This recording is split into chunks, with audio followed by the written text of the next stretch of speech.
They only win if we stop talking about it, if we stop thinking about it. They think because they have taken it out of the rotation in the mainstream news that people like us are going to forget what their plans are for Venezuela because they haven't given up on it. They haven't decided that, maybe we should rethink this whole military intervention thing and we should perhaps consider the sovereignty of Venezuela. Oh, no. Nope, absolutely not. They just realize they can't win the argument in the arena of ideas. They just have to find a way to remanipulate behind the scenes. And now we see this. This is 15 April, yesterday. Colombia, quote, will make all necessary efforts to oust Venezuela's government, Duque tells Pompeo. Pompeo is back down in Colombia. Now, we've heard that before, so we probably shouldn't be all that upset, but when you are preparing to take down an enemy, and we've seen this over and over again, the first thing you do is you get rid of their ability to communicate. You take down all of their communications networks. We have seen the trial runs taking down the power grid in Venezuela, but now this happened. Same day. Spain shuts down ELN websites at Colombia's request. Colombia being the only country that has now relented. And I'll say this again.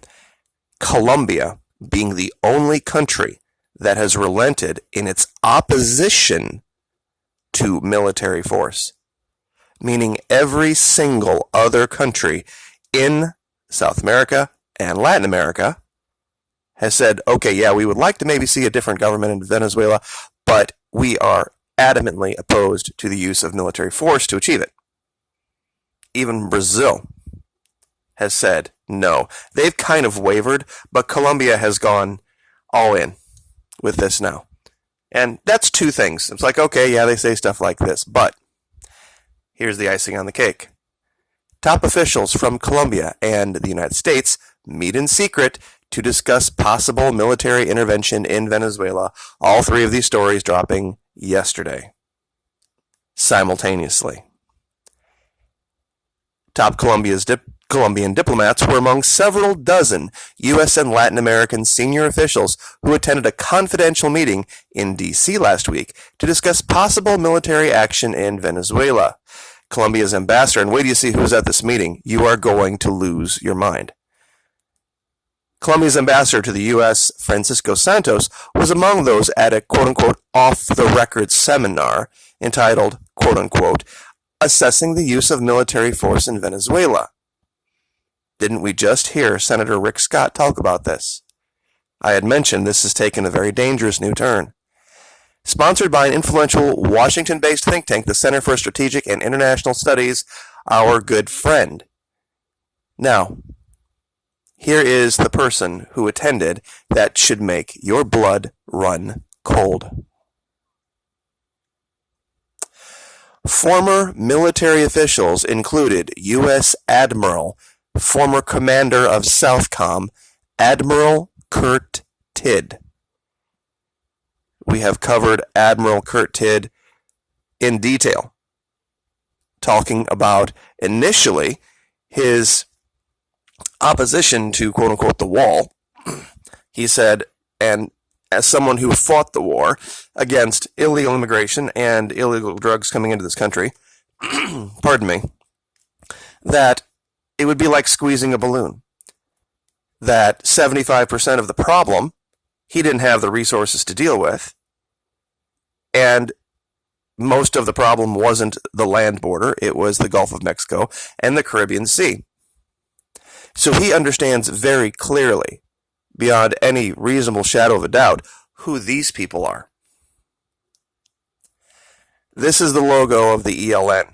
I've also spoken about these people at length. They have been operating with virtual impunity in Colombia since 1964.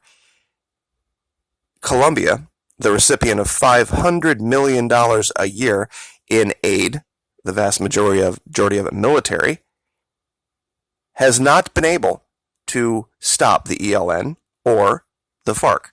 They have sat down with them at different points in time in the past and attempted to negotiate solutions, and they've always reneged and backed out and then used those fake peace negotiations to play their hand better. And the ELN and the FARC have learned this, and they are no longer interested in talking with the government of Colombia. So I'm going to ask this question again. How many? How many is the number we need to assess we are going to leave on the battlefield down there? A dozen? 50? 500? How many? How many lives are worth making your point about evil, terrible, horrible socialism versus the engine of democracy, capitalism, and the free market? How many? How many times are we going to have to send representatives in a car, nondescript, to go knock on doors and ask very personal, private questions and walk in and relate the news that haunts the nightmares of every family member of servicemen and servicewomen? How many? Maybe I have the metric wrong. An acre? 10 acres? 50 acres? How many? To make the point that I suppose would be right, that if your God is money and you want to use that money to affect the most powerful military on the planet, then yeah, you're right. Absolutely right.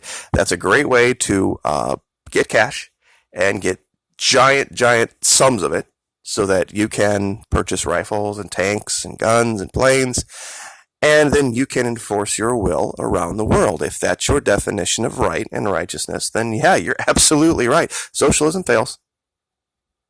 Agreed. I'll stipulate. Absolutely. There are two sites still up talking about this issue and what they really stand for. Patria Libre is one of them that tells the story from the perspective of those who were under the boot of the big U.S. corporations in Colombia that gave rise to the ELN and the FARC. The reason they stood up and fought was because they were being thrown off their lands in the millions of acres.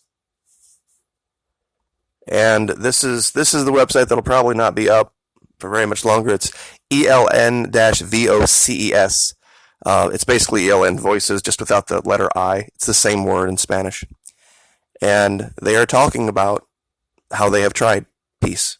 They've tried for years to combat the criminal corporatization of their country, of their people, to no avail. And it's kind of an odd thing to hear people talk about reparations in this country and how we freed the slaves while there are still slaves of a very different kind still active and doing quite well in South America. And by doing quite well, I mean those who own them. You see, we fought that war in the 1800s, and you could debate whether it was totally about slavery or not, but nobody bothered to worry about South America or Latin America or those slaves. Their skin wasn't quite as brown, and it wasn't our country. They had to fight for freedom of their own from the crown of Spain, which kind of was all wrapped up into one. The freedom for South America and the freedom from slavery was all kind of the same thing. However, different people came in, and I'll say it again, once mammon is your god, and money is your god, and that's the only thing you're concerned about.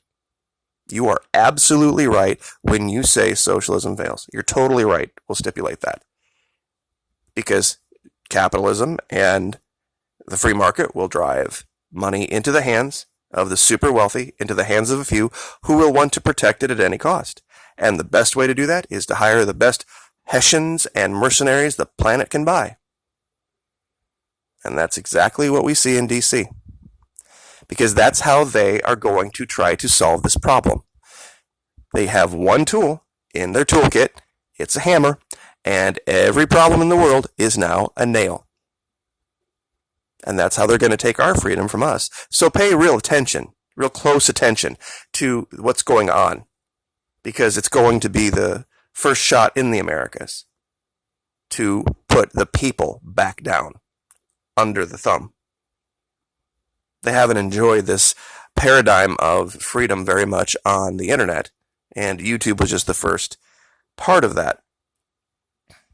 But they're going to use young, impressionable, easy to manipulate people, and they're going to wrap them in the flag and tell them how, patriotic they are, how they're doing their duty to protect the American way of life, as they send them to slaughter Venezuelans because they want independence of their own, ironically. And they're going to, and I even see this in my comments section, that somebody had said that I'd made the comment that DC is knocking down dictators around the world, or supporting dictators around the world, but then attacking others. How could I jive both of those statements? It's real simple. Nicolas Maduro is not a dictator. He was elected twice. Dictators don't even stand for elections. If you want to see a dictator, look at China. Look at North Korea. They don't even pretend. Look at Saudi Arabia. They have a king, a real deal, sitting on the throne. It is, as I say, I am the morning and evening star king. That's a dictator. Chavez won re-election 4 times. Won 60% of the vote in a 3-way race. So just so we're clear, how many? How many and who? Your neighbor? Your cousin's neighbor? How many to get the point across? That, yeah, when you have unlimited supplies of fiat currency to buy unlimited supplies of bombs and planes and guns, you can win a war. Like, share, subscribe.